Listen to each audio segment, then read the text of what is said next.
What up? It's your boy Akie, checking in here with another video. Today, I want to go over the process of a wholesale deal. One of my subscribers recently let me know that, hey, you have all this content out here. They like the content, it's short, but you don't have in-depth, um, just process-based explanations of how to actually do a wholesale deal. There's tons of content out there on YouTube on how to do a wholesale deal. There is articles after articles, websites like Bigger Pockets, Connected Investors is another good website. But I'm going to go ahead and give you the whole explanation of what a wholesale deal is. But more importantly, practical applications and instructions on how to do a deal like this. So what a wholesale deal is you actively searching and marketing for property. And not just any property, it's pretty easy to find properties. I mean, you can go right outside and you can find properties that say for sale, with the realtor signs in the yard or whatever. But what you're looking for is off-market, deeply discounted properties. And the way you find these is through, different strategic methods, either that be, you know, direct mail. You can do bandit signs. If you don't know what bandit signs is, it's basically like one of those we buy houses signs that you can order or you can make even for cents on the dollar. Stick them in the ground and people call you from that sign. You can do cold calling, which is what I'm doing right now actively. You can do door knocking. You can do networking. You can tell people what you're doing. You can say, hey, I'm looking for properties. And whenever people say, how are you doing? You just say, I'm doing well. I'm looking for properties. Do you know anybody that's trying to sell? Things like that. You could wear T-shirts that say we buy houses. You can have it on your car. There's so many different ways that you could, get a deal or a lead rather by just doing marketing. Simple marketing. And so once you are able to get a deeply discounted distressed property, what you do is you put it under contract. All that means is having an agreement. You can have a simple one-page agreement. I have a simple one-page agreement that I use, and I sign it myself. Basically, what it says is I am the buyer, and it gives me permission to assign the property, to an end buyer, maybe a contractor, maybe somebody that's want to live in the property that wants to fix it up a bit. And then it just gives them the ability to buy that property. And then what you're going to do is you're going to get it for one price and mark it up, anywhere from $5,000 to $10,000, sometimes even more. But obviously you can do a little less. My first couple of deals were a little bit less, but right now I'm working on one that's going to be anywhere from 5,000 to 10,000. And after that whole deal closes, you actually receive a check, either in the mail or you can go to the title company and pick it up. So briefly again, is what you're doing is you're marketing for properties that are deeply discounted. You're looking for properties that are deeply discounted. You put them under contract, and then you get them over to an end buyer that wants to buy it and that's going to close everything. Typically, the way you explain it to the seller is that you're going to buy the property and you're going to pay all the closing costs. And typically, if the deal is good enough, this is how you know a deal is good, is when the end buyer has no problem paying all the closing costs and, you make both people happy. It's a win-win-win. They win because they get rid of the property, that either, that's just a burden to them. There's so many reasons out there that there's burdens. Just look outside and look at all the people that, go through life day by day and have distress in their life. Those same people that have distress in their everyday life are going to have, some of those people have properties, and those properties are burdens for them. They're problems for them.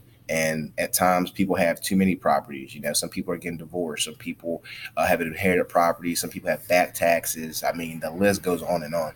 There's really 10 really staple, common things that happen at foreclosures. But, the list is rather endless. Some people just, come across property that they didn't even know they owned. I've had a person tell me that, they had to do an inheritance an inheritance type of deal where somebody uh, came across a property and then the person passed away, and then they had to do some kind of family tree thing where they found out the person who actually was in control of the property now lived in Alaska.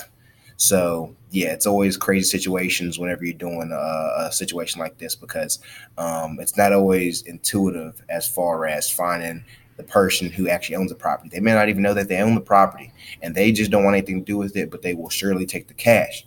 So, you know, what you want to do is be a person that provides value, that helps people out of situations that they need help out of. People with foreclosures legitimately have problems that, if they foreclose on a house, they'll have that on their credit report for years on end. And if you save them from that, they'll hug you.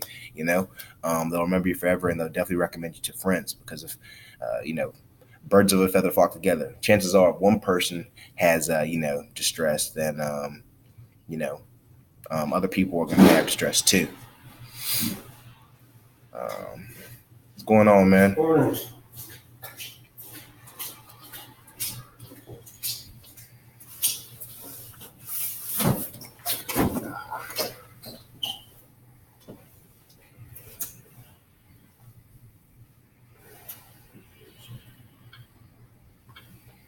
Thanks, sir. Y'all have a good day. All right.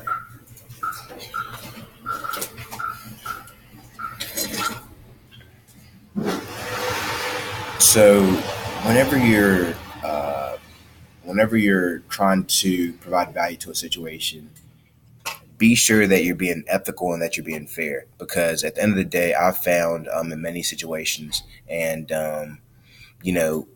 more times than not, people that try to do this business aren't aren't going about it the right way. Now, the thing that I urge you to do is to be completely authentic and let them know that, hey, you have a partner that's going to be closing on this property. You are not the end buyer. You are not the end all be all. If you have to go back and negotiate price, let them know that, hey, this isn't because of you. This is because in order to close this deal, there is someone else that has a bigger say so than you. That is your end buyer. That you're going to have to disclose repair costs, disclose holding costs of the property, that will obviously make the price that you're giving to the seller a little bit lower, but keep them in mind that this is going to be a simple process, a simple process that you're going to make as easy as cake for them, and that they're going to net the number that they're getting. They're paying nothing. So when you provide that kind of value, when you help out a customer or a seller like that, then you'll be sure to get more deals than not. So another thing I want to talk about is closing companies. You want to be sure that you're talking to closing companies that are competent in doing deals like this. I told you guys about a situation where I had a closing company that I've done business with before that honestly was horrible at getting back to me, at giving me heads up as far as how the deal was going. At one point in time, I had a deal, my last deal, that I talked about. I'll probably post a video in the link, in the link below. That they weren't being professional. There were things that were going on that I had to keep on going back between the seller and the buyer and the closing company. Granted, at the end of the day, if you have the contract, ultimately you are in control. But if you don't have a know of what's going on, then the deal could break. The seller could tell the closing company, cancel the contract, and that could be that. So, be aware of situations like that, because it happens more often than not. So, that's really it. That is how you do a wholesale transaction. You find a distressed property, you get it under contract, and then you find a end buyer. You make sure that's deeply discounted. You find the right closing company, and you decide. Ultimately, you decide what your spread is going to be by how good you are at, number one, your negotiation skills, and you know and then being able to accurately calculate repair costs and do good by the seller and the buyer. So if you like content like this, go ahead and hit the thumbs up.